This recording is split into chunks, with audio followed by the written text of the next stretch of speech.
በዛሬ መረጃችን በደቡብ አፍሪካ ስለተገደሉ ኢትዮጵያውያን ነው። በአንድ ሳምንት ጊዜ ውስጥ ብቻ 5 ኢትዮጵያውያን ተገድለዋል ብለዋል። ከደቡብ አፍሪካ የሚገኙ ኢትዮጵያውያን ተከታታይ ግድያ የሚሰማባት ደቡብ አፍሪካ ምንድነው የተፈጠረው? በዜናችን ሰሙታላችሁ። በላይነህ ክንዴ ግሩፕ BKG ባለፉት 5 ዓመታት ብቻ ከ1 ቢሊዮን ብር በላይ የሚገመት ገንዘብ ለማህበራዊ ልማት ስራዎች ማዋሉን አስታውቋል። ምንድነው ያሉት ባለሀብቱ? በዜናችን ተመለከቱታላችሁ። በነዳጅ ምርቶች ላይ የተጣለው አጠቃላይ የ30% ግብር በቀጣይ ወር ተግባራዊ እንደሚደረግ ተገልጿል። ይሄንንም ተሰሙታላችሁ። በአዲስ አበባ ከተማ ጾታን መሰረት ያደረጉ ጥቃቶች እየጨመሩ ናቸው። ምንድነው የተፈጠረው? በመካ መዲና አውራ ጎዳና ላይ በደረሰ አሰቃቂ አደጋ የ42 ኡምራ ተጓዦች ታልፏል። እንደምን ውላችኋል? ይህ አሃዱ ኒውስ ኤንድ ፖለቲክስ ዩቲዩብ ቻናል ነው። ለእናንተ የተመረጡ መረጃዎችና የሚመጥናችሁ መረጃዎች ብቻ እናደርሳለን። ከስር የሚገኘውን የሰብስክራይብ በተን ተጫኑ። ቤተሰቦቻችን ሁኑ። ዜናዎችን ከዚህ ሰዓት ጀምሮ ለእናንተ አጠር አድርጌ ያቀርባለሁ። ናርዶስ አለማየሁ ነኝ። ከሰብስክራይብ በኋላ ወደ ዜናዎቹ እናልፋለን። 70% ለሚከፍሉ 30% እውነተኛ ቅናሽ በኮሪደር ልማቷ ሸበረቀችው በውቢቷ ፒያሳና አራዳ ፓርክ ፊት ለፊት ኮዳጅነት ፓርክ አጠገብ ቅንጡ አፓርትመንቶችን ከሜሪትስ ፕሮፐርቲ ከባለ 1 እስከ ባለ 3 መኝታ ቤቶችን በካሬ ከ90,000 ብር ጀምሮ ከ49 ካሬ እስከ 130 ካሬ ድረስ በመረጡት የካሬ አማራጭ ከ441,000 ብር ጀምሮ በ10% ቅድመ ክፍያ ብቻ አቅርበንልዎታል። እንዲሁም የጋራ መገልገያዎችን በውስጡ ያካተተ ምን ይጠብቃሉ? አሁኑኑ ከታች ባለው ስልክ ቁጥር ይደውሉ።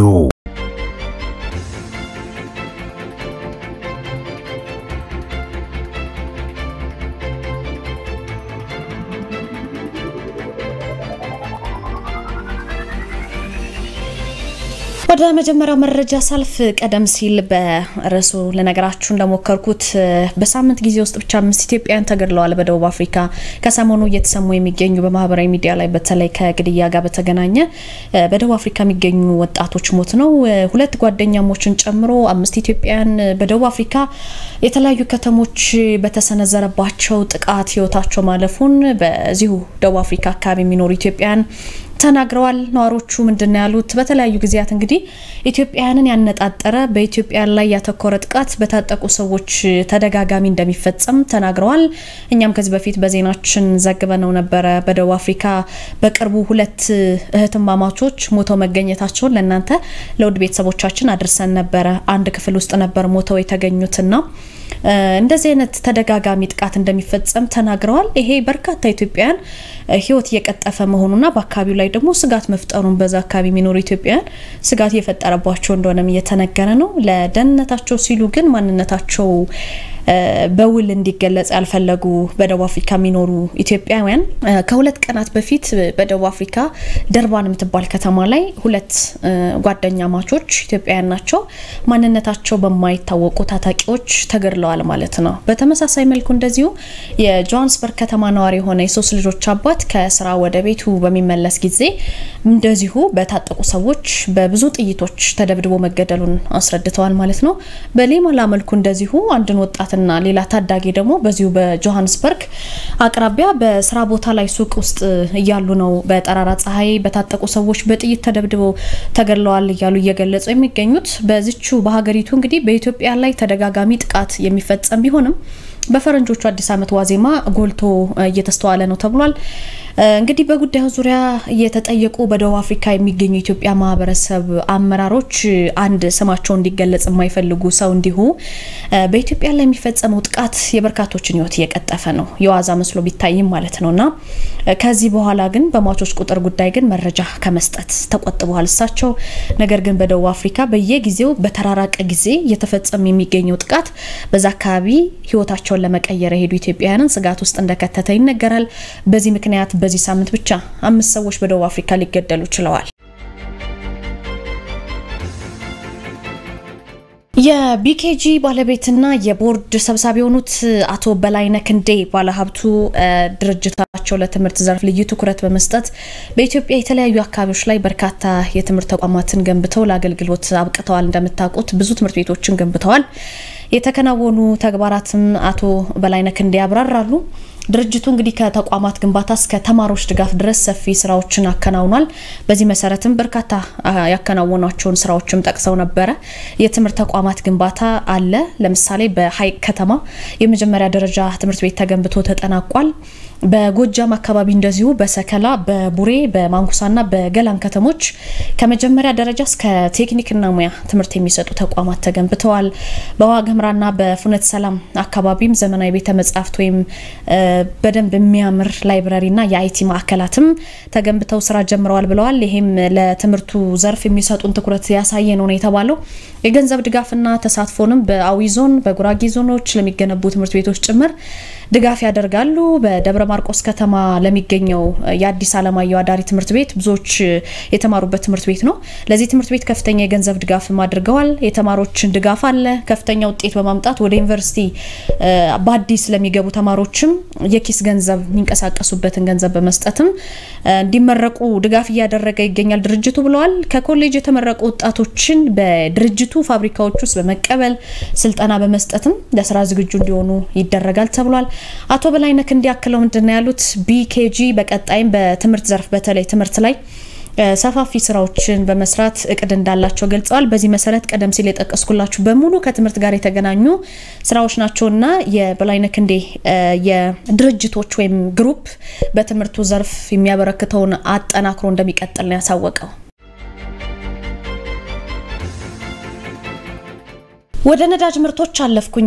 በነዳጅ ምርት ላይ ተጣለው አጠቃላይ የ30% ግብር በቀጣይ ወር ተግባራዊ ሊደረግ ነው። የኢትዮጵያ መንግስት ለረጅም ጊዜ የዘለቀውን የነዳጅ ድጎማ ቀስ በቀስ ለማስወገድ ከሚወስዳቸው ሰፋፊ የኢኮኖሚ ማሻሻያዎች አንዱ አዲስ የግብር አወቃቀር ነው። ከሚቀጥለው ወር ጀምሮ እንግዲህ ተግባራዊ ሊሆን ነው ተብሏል። ይሄ አዲስ እርምጃ በነዳጅ ምርቶች ላይ 15% ተጨማሪ ሴት ታክስ ወይም ቫት ኤክሳይዝ ቀረጥን ያካተተ አጠቃላይ 30% ታክስ መጣል ነው። የኢትዮጵያ ነዳጅ አቅራቢ ድርጅት እንግዲህ ካንድ ወር በኋላ ታክሱን መሰብሰብ ይጀምራል። በአዲሱ መመሪያ መሰረት ነዳጅ አቅራቢ ድርጅቱ የተሰበሰበውን ግብር በሙሉ ለገቢዎች ሚኒስቴር ማስገባት ግዴታው ነው።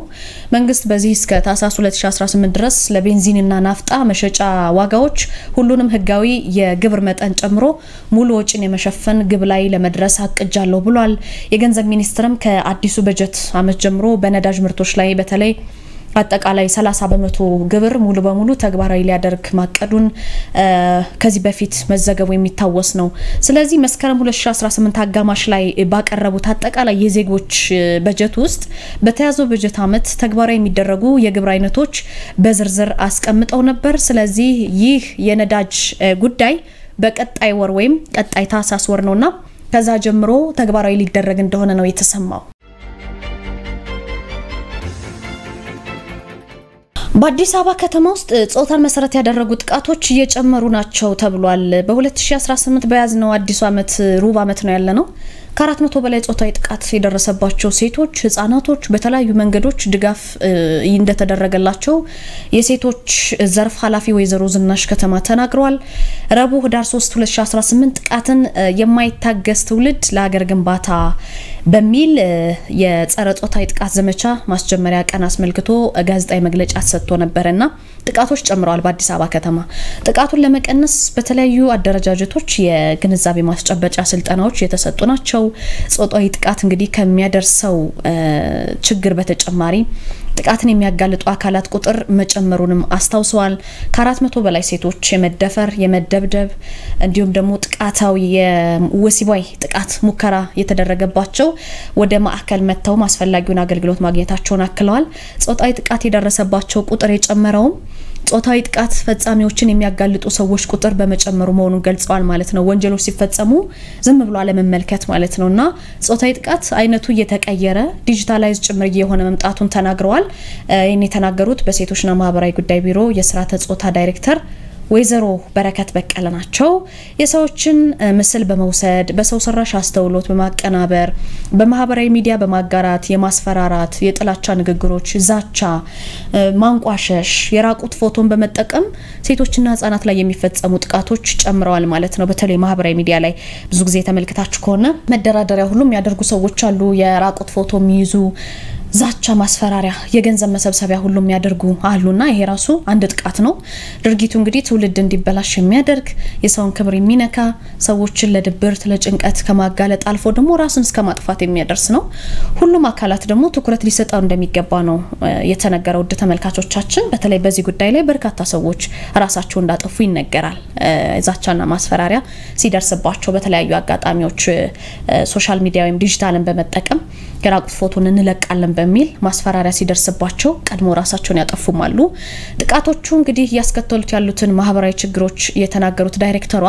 ድብርት የአእምሮ ህመም የስሜት መለዋወጥ ጭንቀት ተማሪዎች ትምህርታቸውን እስከማቋረጥ መድረስ ከማህበራዊ እንቅስቃሴ መገደብ እንደዚህ አይነት አሉታዊ ችግሮችን ያስከተሉ ጭንቀቱስ መሆናቸውን ሁሉ አብራርተዋል ማለት ነው ችግሩን ለመከላከል ግን በበየነ መረብ የሚፈጸሙ ወንጀሎችና ሌሎች ወንጀሎችን በተመለከተ የወጡ ህጎች በአግባቡ ስራ ላይ እንዲውሉ እንዲተገበሩ ማድረግ አንዳንድ የቅጣት መጠኖች ደግሞ ከፍ እንዲሉ መስራት እንዳለበት ነው የተናገሩት ማለት ነው ቅጣቶችን ሌሎችን አስተማሪ መሆን እንዳለባቸው ጥቃቱ የሚፈጸመው ደግሞ ብዙ ጊዜ በቤት ውስጥ በቅርብ ቤተሰብ ነው ይሄ በመሆኑ ደግሞ የመጋለጥና የመከላከል እድሉ በጣም ዝቅተኛ ስለሆነ ቤተሰቦች ከፍተኛ ጥንቃቄ ማድረግ እንዳለባቸው ነው ያከሉት ማለት ነው ብዙ ጊዜ እንደዚህ አይነት ጥቃት የሚደረሰው በሚያውቁት ሰው ነው የሚደርስባቸው በተለይ ደግሞ በማህበራዊ ሚዲያ ላይ የሚደርስን ጾታዊ ጥቃት ለመከላከል ቤተሰብ ከልጆቻቸው ጋር በቅርበት መመካከር የመወያያ ጊዜ እንዲኖራቸው ማድረግ ብዙ ሰዎች ልጆቻቸው ሊኖሩ ይችላሉና ህፃናትን አቅርቦ በስነ ስርዓቱ ልጆቻቸውን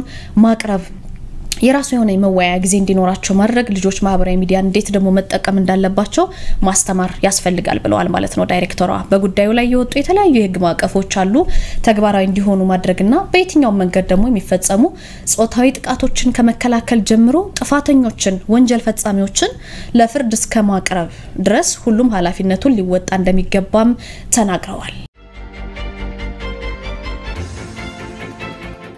በመካ መዲና አውራ ጎዳና ላይ አሳዛኝ አደጋ ደርሷል በዚሁ አሰቃቂ አደጋ የ42 ኡምራ ተጓዦች ህይወት ነው ያለፈው ለሊት ኡምራ ተጓዦቹን የጫነው አውቶቡስ ከነዳጅ ጫኝ ታንከር ጋር ተጋጭቶ ነው ይሄ አደጋ የደረሰው በታንከር ውስጥ ባለው ነዳጅ ምክንያት አውቶቡስ ውስጥ በሰዓት ሙሉ በሙሉ ተቃጥሏል ነዷል ማለት ነው እንደምትመለከቱት አደጋው የደረሰው ከመዲና 160 ኪሎ ሜትር ርቀት ላይ በሚገኘው ሙፍሪሃት አቅራቢያ ነው እና በዚህ ጊዜ አብዛኛው መንገደኞች አንቀላፍተው ነበር እንቅልፍ ጥሏቸው ነበርና ከሞት መትረፍ አልቻሉም ማምለጥም አልቻሉም በአውቶቡስ ውስጥ በነበሩ ሰዎች ሁሉ አንድ ሰው ብቻ በህይወት ተርፎ ጉዳቱ ከባድ መሆኑ ተገልጿል እንዳይሆን ሆኖ ነው የተረፈው ማለት ነው ይሄ ሰው በሟቾቹ መካከል 11 ሴቶችና 10 ህፃናት ሊኖሩ እንደሚችሉ እየተዘገበ ይገኛል በተለያዩ ሚዲያዎች ላይ እና የመጨረሻው የማንነት ማረጋገጫ በፎረንሲክ ምርመራ እስከሚረጋገጥ ድረስ አይታወቅም ስለዚህ ይሄ ከፋ አደጋን ተከትሎ በስፍራ የደረሱት የማዳን ቡድኖች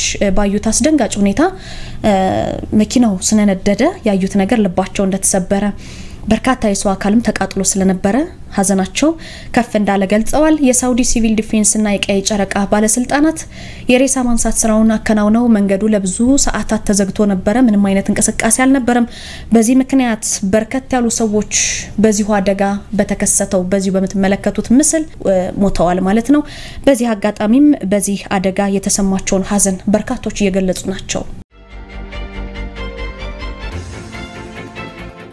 ውድ ቤተሰቦቻችን ከኔ ጋር የነበረን መረጃ ይሄን ይመስል ነበር አጠራ አድርጌ ያቀርብኩላችሁ ቤተሰቦቻችን እንድትሆኑ በድጋሚ ሰብስክራይብ እንድታደርጉ ጠይቃለሁኝ ባልደረባይ ክብሮም ወርቁ ከሃዶ ሬዲዮ እናንተን ይጠብቃችኋል ከኔ ጋር ግን የነበረን ጊዜ ይሄ ነው በያላችሁበት ጥሩ ምሽት ይሁንላችሁ ዓለም ስራ ዘውዴ ቴክኒክ አጋር ነች ህይወት የጌትነት ማለዳውን ታስፈጽማለች ክብሮም ወርቁ ልሳኑን እየመራው ነው አሁን አንኳር ዘገባዎቹን ላስቀድም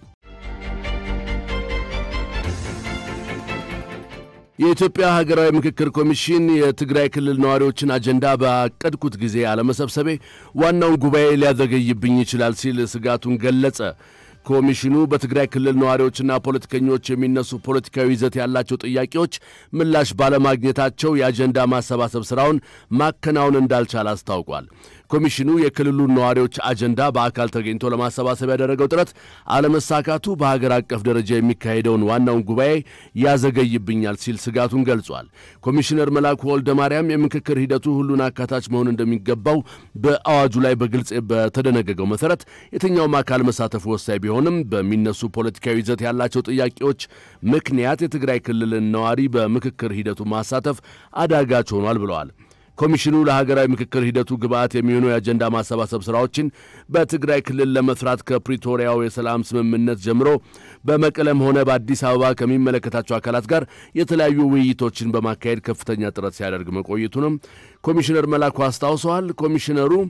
ኮሚሽኑ ያደረገው ጥረት በተለይ በክልሉ ካሉ የተለያዩ ባለድርሻ አካላት ጋር ውይይት እንዲያደርግ ቢያስችልም በአብዛኛው የሚነሱ ጥያቄዎች ፖለቲካዊ ይዘት ያላቸውና ከፕሪቶሪያው የሰላም ስምምነት አፈጻጸም ጋር የተያያዙ እንደሆኑ ጠቁመዋል። የሁሉንም ጥያቄዎች ምላሽ ከፌደራል መንግስት ብቻ የማግኘት አዝማሚያ እንዳለ አንስተው ችግሮቹ ከሁለቱም ወገን ምላሽ ባለማግኘታቸው ኮሚሽኑ ያቀድኩትን ስራ በወቅቱ መከወን አልቻልኩም ሲል ገልጿል። የሀገራዊ ምክክር ኮሚሽን ከህዝባዊ ወያኔ ሓርነት ትግራይ እና ከጊዜያዊ አስተዳደሩ ጋር ያካሄደው ውይይት ውጤት አለማምጣቱን ኮሚሽነር መላኩ አረጋግጠዋል። የተጨመረለትን የሥራ ጊዜ ሊያጠናቅቅ ከ4 ወራት ያነሰ ጊዜ የቀረው የኢትዮጵያ ሀገራዊ ምክክር ኮሚሽን ከትግራይ ክልል በስተቀር በ11 ክልሎችና በሁለት ከተማ አስተዳደሮች እንዲሁም በፌደራልና በዲያስፖራው ማህበረሰብ በኩል ያለውን የአጀንዳ ማሰባሰብ ስራ ማጠናቀቁን አስታውቋል። በተቃውሞና ድጋፍ ታጅቦ የተሰባሰበው አጀንዳ ለዋናው ጉባኤ የሚቀርበው የካቲት ወር ላይ ስለመሆኑ አስቀድሞ ይፋ የተደረገው የጊዜ ሰሌዳ ያሳያል። ለቀረበባቸው የአስተዳደራዊ በደል ክስ ምላሽ ባልሰጡ ከ50 በላይ የመንግስት ተቋማትና ኃላፊዎች ላይ ክስ መመስረቱ ተገለጸ። የኢትዮጵያ ሕዝብ እንባ ጠባቂ ተቋም አስተዳደራዊ በደል አድርሰውብናል በሚል በሰራተኞቻቸው ለቀረበባቸው ክስ ተገቢውን ምላሽ ባልሰጡ ከ50 በላይ የሥራ ኃላፊዎችና ተቋማት ላይ ክስ መመስረቱን አስታውቋል። በተቋሙ የይግባኝ ሰሚና የውሳኔ ማስፈጸም መሪ ሥራ አስፈጻሚ አቶ ደነቀ ሻንቆ ከ2017 በጀት ዓመት ጀምሮ ክስ ከተመሰረተባቸው ከ50 በላይ ተቋማት መካከል በፍርድ ቤት የጥፋተኝነት ውሳኔ የተሰጠባቸው መዝገቦች ለመኖራቸውም ተናግረዋል። መሪ ሥራ አስፈጻሚው አቶ ደነቀ እንዳብራሩት የሕዝብ እንባ ጠባቂ ተቋሙ በ2017 ዓ.ም ክስ ከመሰረተባቸው 40 የመንግስት ተቋማትና ኃላፊዎች መካከል 22 መዝገቦች እልባት ሲሰጣቸው ቀሪዎቹ 18 መዝገቦች ወደ 2018 በጀት ዓመት ተዘዋውረዋል። በ2018 በጀት ዓመት የመጀመሪያ ሩብ ዓመት ደግሞ 13 መዝገቦች ላይ ክስ ተመስርቶ በአራት መዝገቦች ላይ ውሳኔ ተላልፎ መዝገቡ ተዘግቷል። በአጠቃላይ ልባት በተሰጣቸው መዝገቦች ላይ የተጣለውን ቅጣት በተመለከተ አቶ ደነቀ ሲናገሩ ፍርድ ቤቱ የአስተዳደር በደል ያደረሱ ኃላፊዎች ከስራ እንዲታገዱ፣ የገንዘብ መቀጮ እንዲቀጡ፣ ተቋሙ ለተበዳዮች ካሳ እንዲከፍልና ሌሎችም መሰል አስተማሪ ቅጣቶች ማስተላለፉን አብራርተዋል። ክስ ከተመሰረተባቸው የመንግስት ተቋማት መካከል በሲዳማ ክልል ደቡባዊ ሲዳማ ዞን የቡሪሳ ማዘጋጃ ቢሮ፣ ምዕራብ ጉራጌ ዞን በከምባታ ዞን የዱራሜ ከተማ ማዘጋጃ ቤት ኃላፊ፣ በደቡብ ኢትዮጵያ ክልል ወላይታ ዞን፣ በቤንሻንጉል ክልል ቡለን ወረዳ፣ በአማራ ክልልና በትግራይ ክልል የሚገኙ 6 የመንግስት ተቋማት ይገኙበታል ተብሏል። በአዲስ አበባ ከተማ ካሉት መካከል ደግሞ የየካ፣ ጉለሌ፣ ቃሊቲና ልደታ ክፍለ ከተሞች ይጠቀሳሉ። የሴቶች የምርጫ ተሳትፎ ከቁጥር ማሟያ በላይ እንዲታሰብና በምርጫ ወቅት የማህበራዊ ሚዲያ ጥቃትን ለመከላከል የህግ ማዕቀፍ ያስፈልጋል ተባለ። በያዝነው ዓመት መጨረሻ እንደሚካሄድ የሚጠበቀው 7ኛው ሀገራዊ ምርጫ ዲሞክራሲያዊና ሁሉንም እኩል የሚያሳትፍ እንዲሆን በምርጫ ቅስቀሳ ወቅት እንዲሁም ከምርጫ በኋላ ሴት ፖለቲከኞች የሚያጋጥማቸውን የማህበራዊ ትስስር ገጾች አሉታዊ ዘመቻ የሚያስቆም የህግ ማዕቀፍ እንደሚያስፈልግ በሴቶች ላይ የሚሰሩ ሲቪል ማህበራት ገልጸዋል። ማህበራቱ በተጨማሪም ፓርቲዎች ሴቶችን በምርጫ ሲያሳትፉ የምርጫ ቦርድን የጾታ ተሳትፎ ቁጥር ከማሟላት የዘለለ ዓላማ ሊኖራቸው እንደሚገባም አሳስበዋል። የየሺ ኢንሴኪዩርስ ዲጂታል ኢኒሼቲቭ መስራች ሰላማዊት ተዘራ ሴት የምርጫ ተወዳዳሪዎችና ፖለቲከኞች ከሚገጥሟቸው ተግዳሮቶች መካከል ጾታን መሰረት ያደረጉ ሐሰተኛ ትርክቶች ወይንም መረጃዎች ስርጭት እንደሆነ ጠቅሰዋል። ሴት ፖለቲከኞች የዲጂታል አማራጮችን በመጠቀም ሞራልንና ተነሳሽነትን የሚገድሉ ጥቃቶች ይደርስባቸዋል ያሉ ሲሆን ይህንን ለማስቆም ጉዳዩን የተመለከተ የህግ ማዕቀፍ እንደሚያስፈልግም ነው ያብራሩት። በስድስተኛው ሀገራዊ ምርጫ የነበረውን የሴቶች ተሳትፎ የገመገሙት ሰላማዊት ተዘራ ፓርቲዎች ሴቶችን ለቁጥር ማሟያ ብቻ ማሳተፋቸው ከመደበኛው በላይ ተደራሽ የሆነው ዲጂታል መገናኛ ብዙሃን ከግል ህይወትና ሰብዕና ጋር የተያዘ መረጃ ማሰራጨቱ የታዩ ችግሮች እንደነበሩም አንስተዋል። በሴቶች የፖለቲካ ተሳትፎና ውሳኔ ሰጭነት መብቶች ላይ በማተኮር የምትንቀሳቀሰው ትምራን ፕሮግራም አስተባባሪ ሰላም ተስፋዬ በበኩላቸው የኢትዮጵያ ብሔራዊ ምርጫ ቦርድ ሴት ተሳታፊ ላላቸው የፖለቲካ ፓርቲዎች የሚደረገውን ድጋፍ ብቻ ዓላማ በማድረግ ሴቶች እንዲሳተፉ መደረጉን አንስተዋል። ሴት ብቃት የላትም፣ ሴት ለፖለቲካ አልተፈጠረችም የሚል የተሳሳተ አስተሳሰብ ያላቸው የፓርቲ ሰዎች ቁጥርም ቀላል የሚባል አይደለም ብለዋል። ደቡብ አፍሪካ የኒውክሌር መሰረተ ልማት ግንባታዋን ትኩረት ሰጥታ እንደምታሳድግ አስታወቀች። ደቡብ አፍሪካ ለረጅም ጊዜ ቆመው የቆዩ የኒውክሌር ኃይል ፕሮጀክቶችን እንደምታስቀጥል ነው ያስታወቀችው። በታዳጊ የዓለም የነዳጅ ገበያዎች ላይ ራሷን ተወዳዳሪ ለማድረግ በሚደረገው ጥረት ውስጥ ቁልፍ የምርምር ተቋማትን እንደምትከፍት የሀገሪቱ የኢነርጂ ሚኒስቴር አስታውቋል። እንደ ሀገር በኒውክሌር የመሰረተ ልማት ወደ ኋላ አንቀርም ሲል ነው ሚኒስቴሩ መግለጫውን የሰጠው። ዘገባው ደግሞ የአናዶሉ ነው። እስራኤል ፍልስጤም የሚባል ህዝብ የለም አለች። የፍልስጤም ህዝብ የሚባል የለም ሲሉ የእስራኤል የደህንነት ሚኒስትር ኢታማር ቤን-ጊቨር ተናግረዋል። ሚኒስትሩ የፍልስጤም የሚባል ህዝብ አልተፈጠረም ሲሉ የተናገሩት የተባበሩት መንግስታት ድርጅት የጸጥታው ምክር ቤት የጋዛን የሰላም እቅድ ተግባራዊ ለማድረግ በዛሬው ዕለት ድምጽ ይሰጣል ተብሎ እየተጠበቀበት ባለበት ሁኔታ ነው። የጸጥታው ምክር ቤት በአሜሪካ በተዘጋጀውና በበርካታ የአረብ ሀገራት የሚደገፈውን የውሳኔ ሐሳብ የፍልስጤም የራስን ዕድል በራስ የመወሰንና የሀገር ባለቤትነትን ያመጣል የሚባለውን ድምጽ ይሰጣል ተብሎ በዛሬው ዕለት ይጠበቃል። ነገር ግን የኦሳማ ይሁዲት ፓርቲ መሪና የእስራኤል የደህንነት ሚኒስትር የሆኑት ቤን-ጊቨር በትላንትናው ዕለት ባጋሩት ጽሑፍ የፍልስጤም ህዝብ የሚባል ነገር የለም ሲሉ ገልጸው ሀገርነቷም ምንም ታሪካዊ፣ አርኪኦሎጂካዊ ወይም ተጨባጭ መሰረት የሌለው ፈጠራ ነው ሲሉ ተከራክረዋል። ከአረብ ሀገራት ወደ እስራኤላውያን የተሰደዱ ስደተኞች ስብስብ ሀገርን አያጠቃልልም ያሉት ሚኒስትሩ በእርግጠኝነት በሁሉም ቦታ በተለይም በጋዛ ውስጥ ለተስፋፋው ሽብርተኝነት ግድያ ተጠያቂ እናደርጋለን ብለዋል። ዘገባው የአርቲ ኒውስ ነው።